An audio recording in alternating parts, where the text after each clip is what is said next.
Hi, Antoine. We are live right now. I suggest we wait for more participants to join us.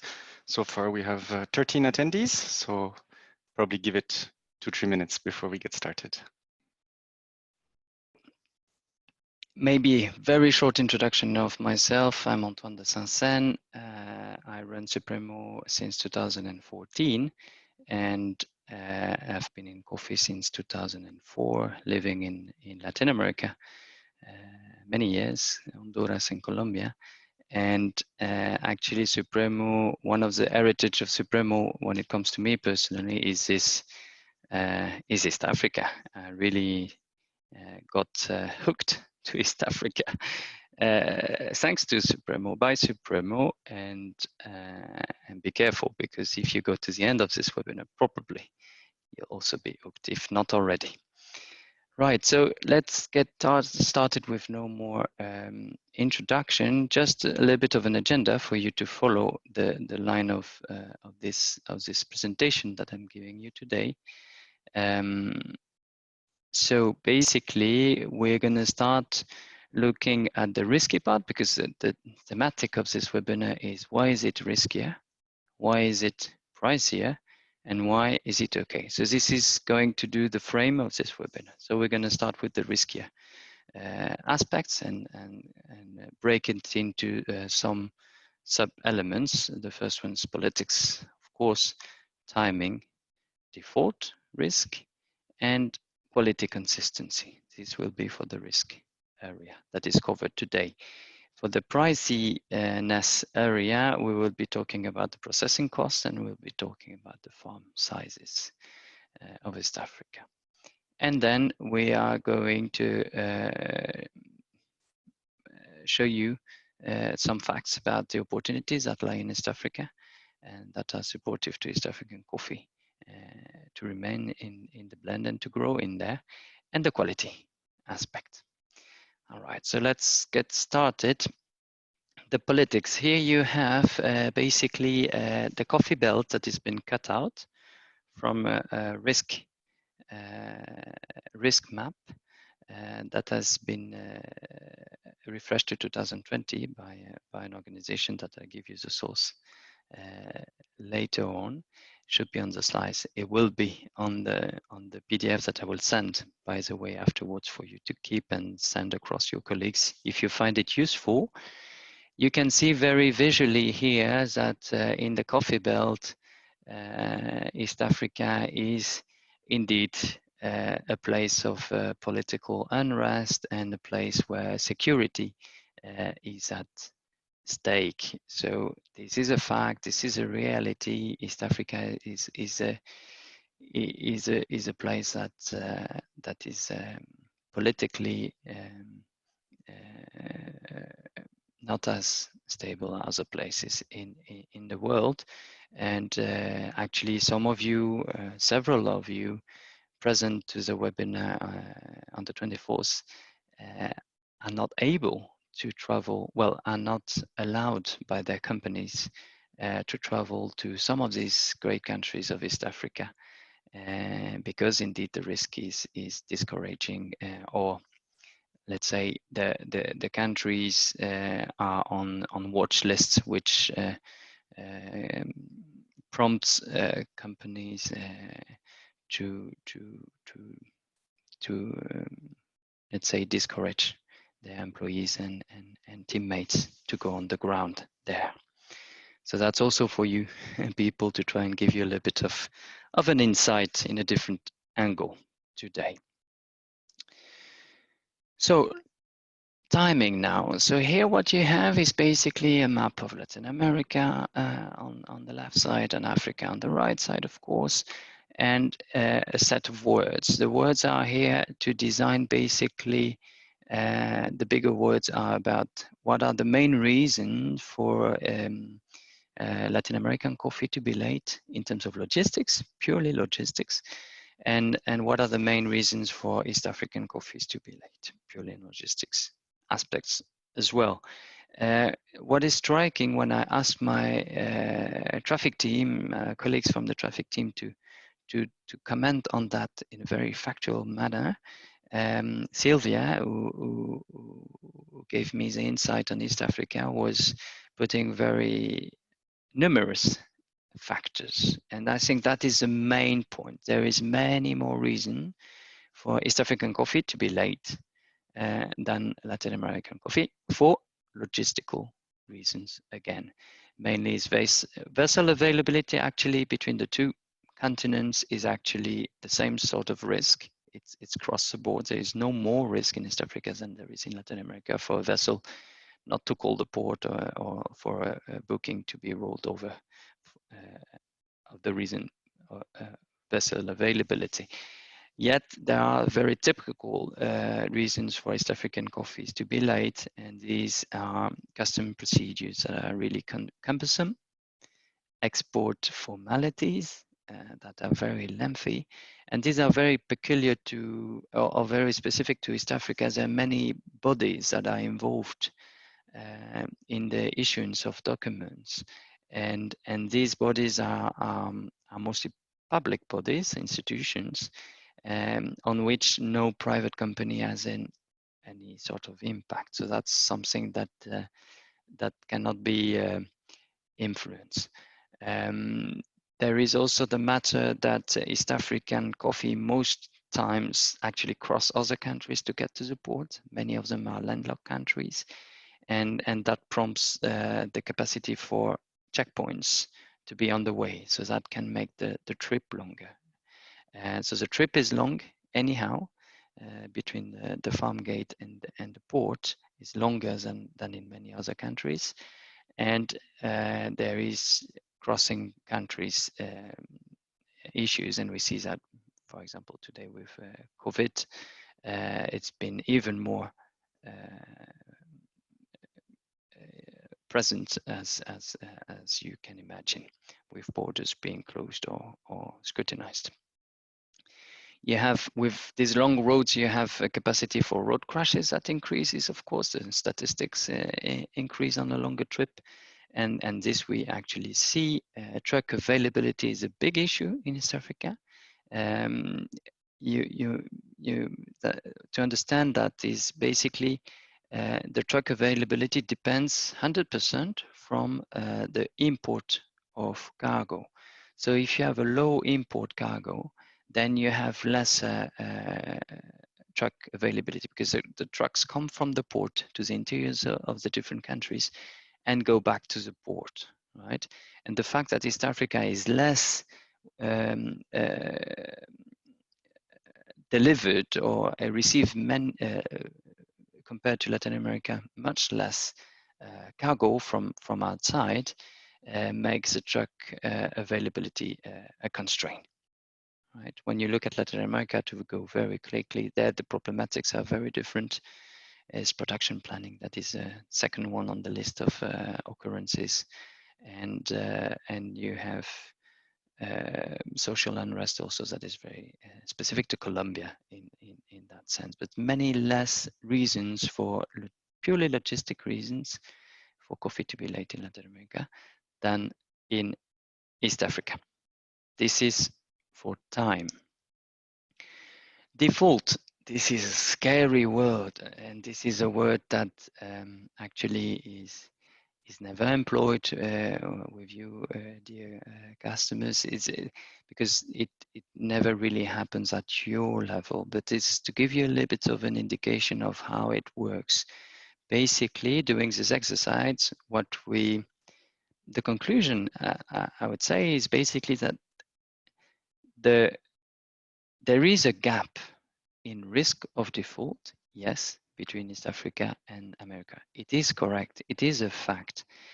Why is that? Because mainly in East Africa, we buy coffee from local millers, and the local millers, you could, in terms of scope of activities, you could really compare them to the middlemen of Colombia or Honduras.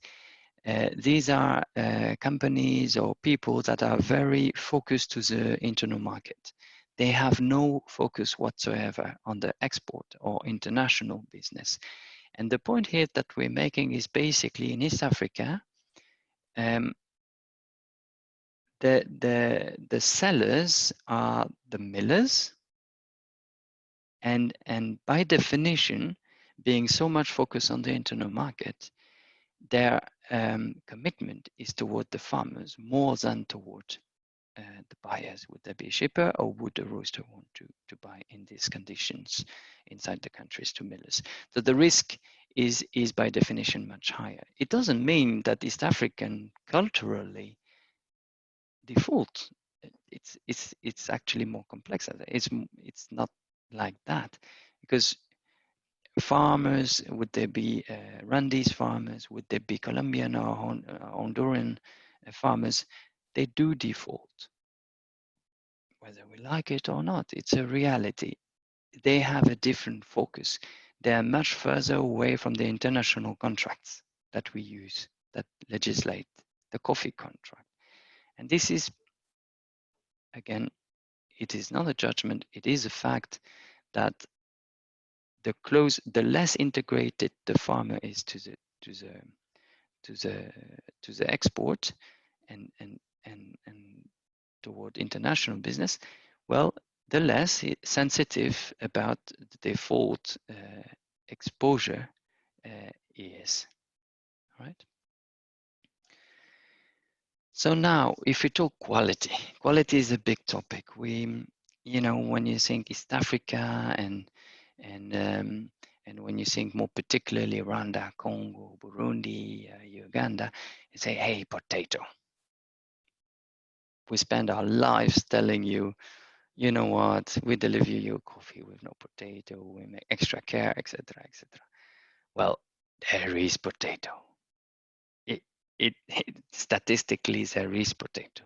All right, there is potato. You can see it here on this slide.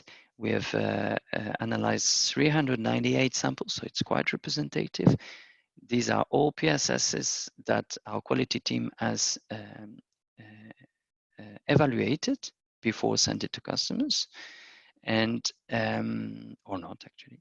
Sometimes we do the whole process ourselves, and well, you can see one fact is Rwanda, Congo, we took as an example, and Colombia and Peru. This is all the 1920 crop. So it's something rather comparable, at least in time.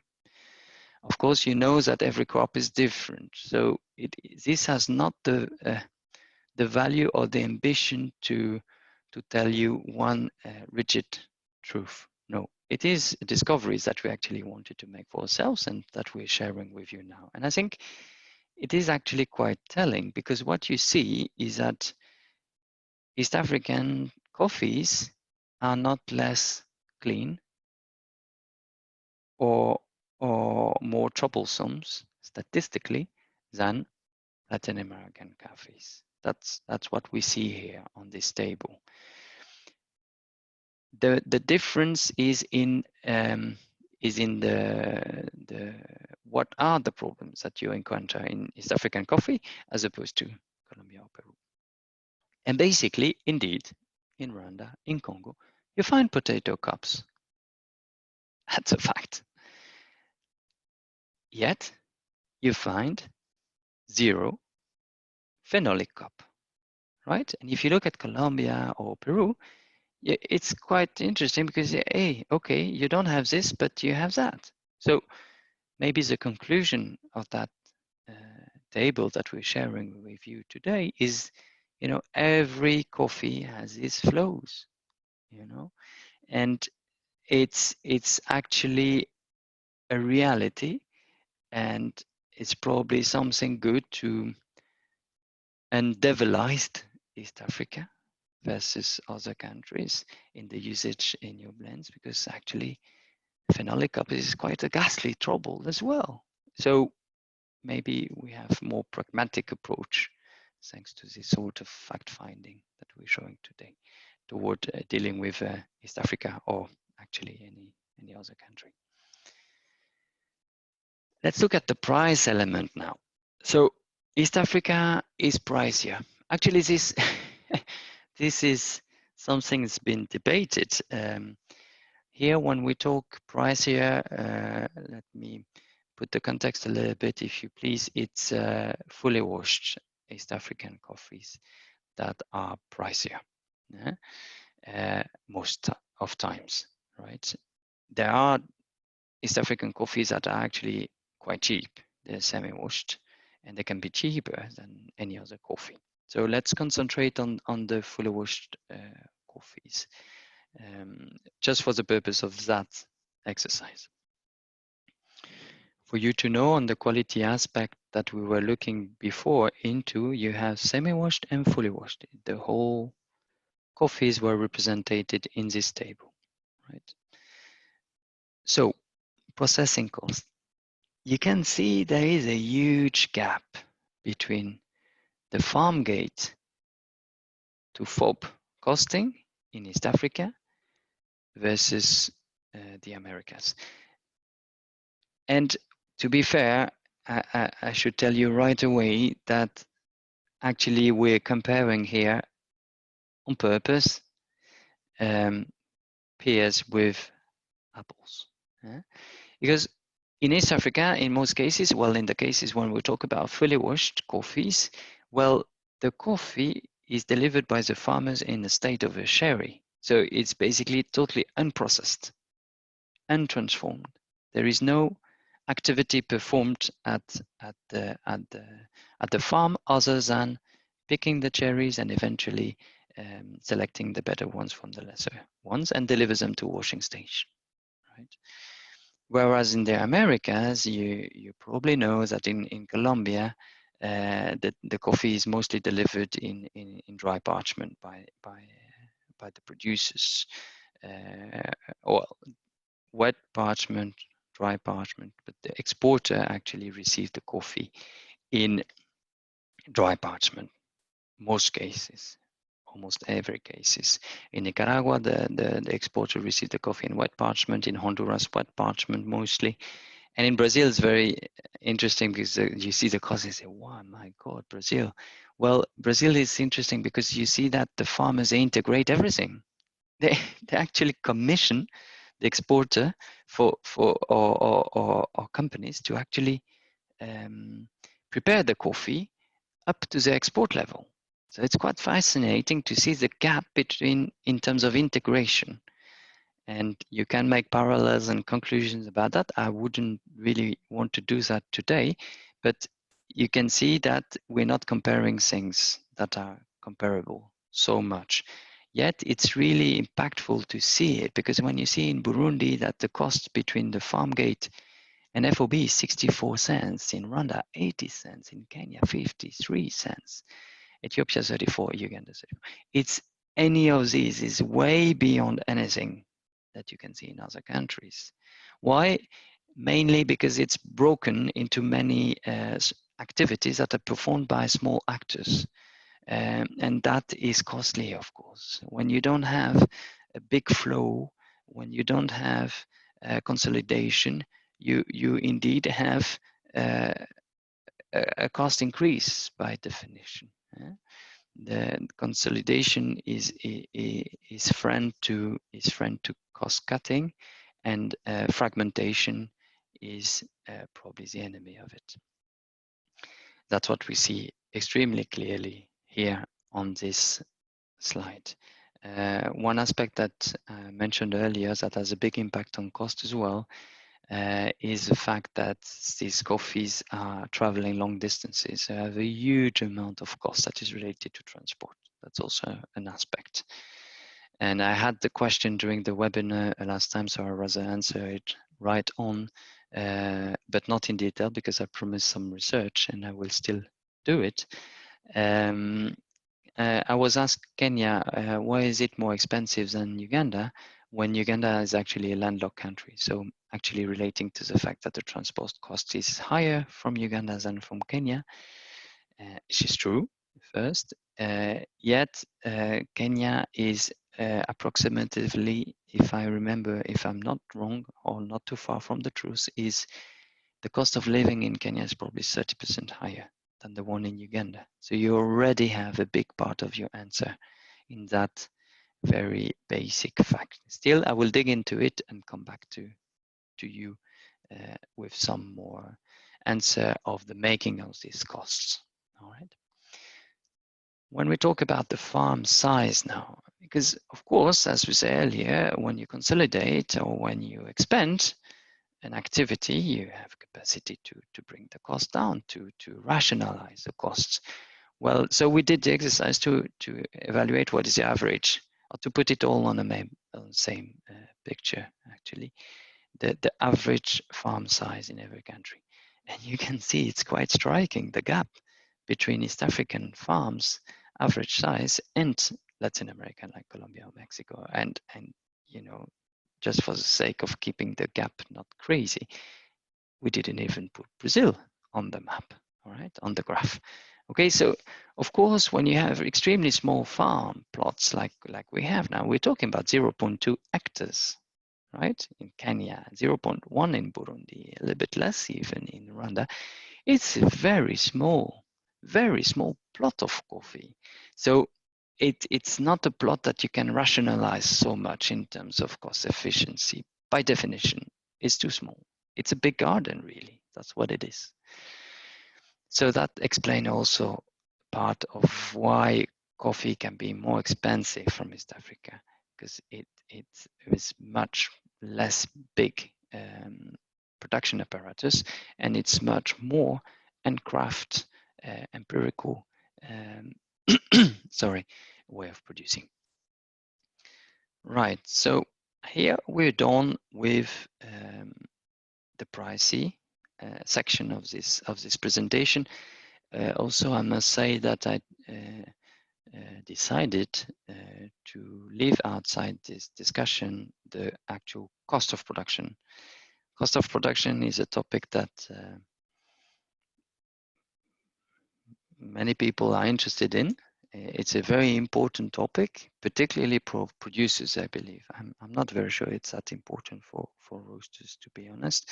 But for producers, it's extremely important to know the cost of production in order, indeed, to work on them.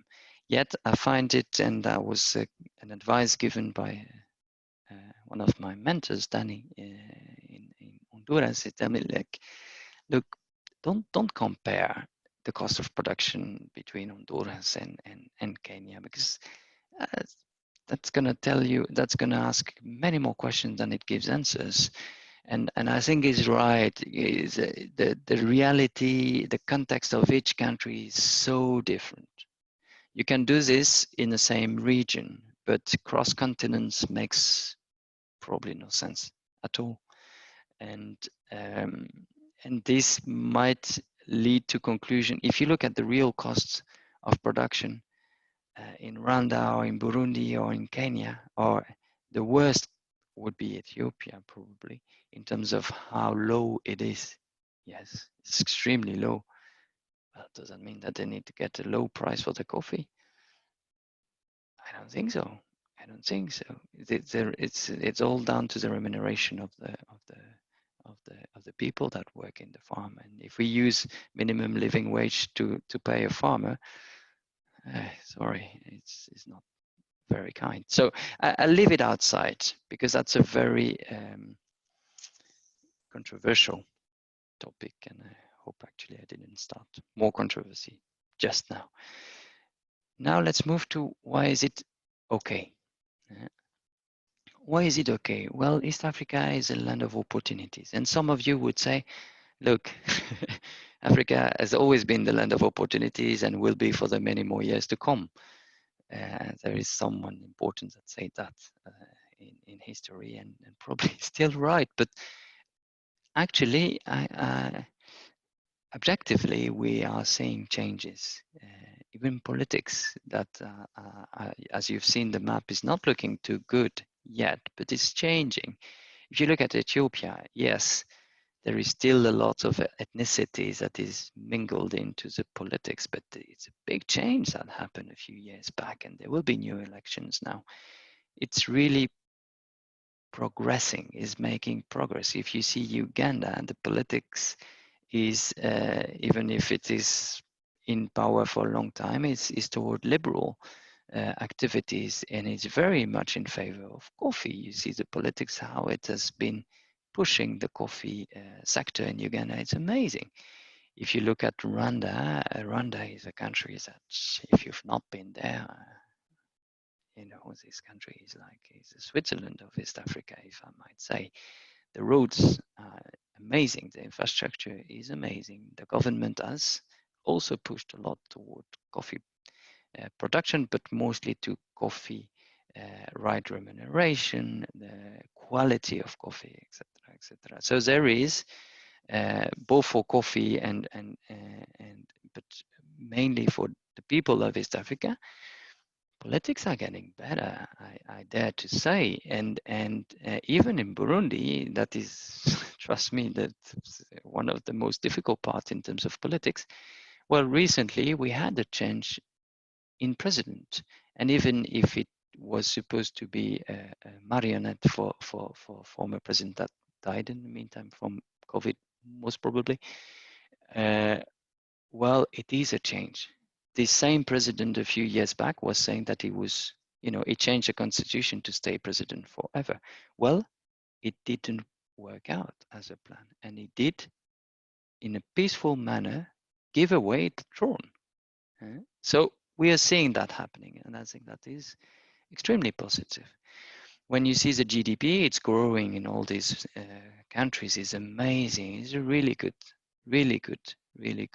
standards in terms of growth. Of course, as you can see on that map, the East African countries are still very much on the low income. There is a lot of room to bridge between poverty and wealthiness, but they're going there and faster than many other countries in the world. So that's I think is a very positive thing. Another thing is that contribution of coffee to the GDP is large.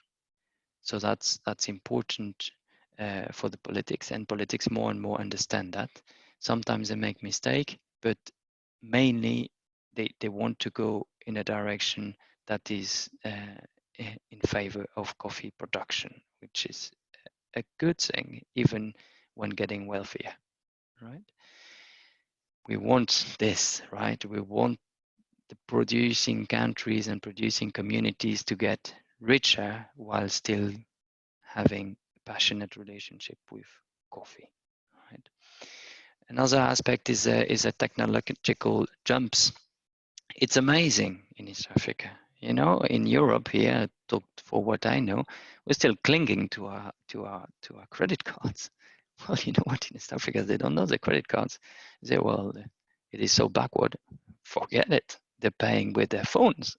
That's what we're talking about. It's not because there's been some delays that it cannot be fast forwarded. And I think that to a good extent is happening in East Africa in particular. And that's really fantastic to see that technology can be put at the service of fast growing countries. And last but not least, the population in East Africa is young, is vibrant. And if there is a case with coffee, well, a portion of this young generation will take it. So that's, I would say, down to us to also support this. Now, if we come to the quality again, but yet from a different angle, and there I've been talking to a longtime friend, a true master roaster, has a lot of experience and is using East Africa in a great deal, while still being extremely or having to deal with extremely cost-conscious procurement requirements. Yet this person is actually a person that told me, you know what, it's not expensive, East Africa. Well, some of the coffees are expensive, yes, but it's not that expensive. And sometimes even is actually, often cases, an extreme good value for money. From the friend's words, not me telling this today. Quality. Actually, I was preparing to put the whole focus on acidity. And actually, again, thank you. Yeah, the acidity, I was told, can be a veil to the rest of the contribution that the coffee can give from East Africa. Yes, it is true that the acidity is crispier in some of these coffees, not all of them. Yet it can also be negative if it's too much. So let's leave alone acidity for a moment, because also what I've been told is that, and of course we know that acidity is not missing in other countries. It's not a missing element. You can find great acidity in Guatemala, Costa Rica, Colombia, etc., etc. There's no problem of acidity in the world. What East Africa bring is actually missing elements, or would be missing elements on the wheel of flavor. Look at this right north in front of you, floral and berry. Let you think a minute where you find this. And you already know, as we're talking about East Africa, that you don't find this in other coffees. Hardly ever. And if you do, you cannot be sure it's consistent. You can never be sure it's consistent. You find other parts on the wheel of flavors that you don't find in East Africa. It's not about telling this coffee is better than others. It's not the point of that conversation that we're having now. It's more to tell you that, look, this coffee brings elements of flavor that you cannot find anywhere else. So you better keep the focus on sourcing these coffees, because they enrich your blends. They make them fuller. They give them character. This is a coffee with a lot of character. East African coffee has a lot of body. It's very rich. It's very syrupy, and so it has a big place in the blends. And I'm very happy actually to see that many roasters are keeping a good space for East Africa in their blend, and I'm happy also to see that the trend of production is actually going up. I didn't show you this on a page, but it is in most countries. Ethiopia is going up, Uganda is going up, and that is very positive. So stay tuned. East Africa is here to stay. And actually, looping back to the sources of coffee, you well know that Ethiopia is well, some might argue it's Yemen. To be honest, I don't know. Yet the Kaffa forest is home to the largest ever seen number of wild varietal of coffee, and this I didn't know that. I read that recently. I can send you the article if you like, if you ask me. And this has been used in the past, and it's been used today actually to fight diseases. Ethiopia still today participate to fight the diseases that you find in Colombia or in Honduras or in Indonesia. And I find it quite striking. And this is looping back, is let's preserve East Africa in our blends, because we needed to fight the disease of tomorrow, to fight climate change. Probably in this biosphere that is preserved in Ethiopia, we will find the solutions to fight climate change, and that would be just amazing. So let's keep it up with East Africa, and I would like to thank you for your attention, and sorry again for the technical troubles on the 24th. I hope this was useful for you, informative. I encourage you to share it with your colleagues if you find it useful, and to feedback to us if it's interesting, not interesting, what should we do, not do. We love your feedback. Thank you very much.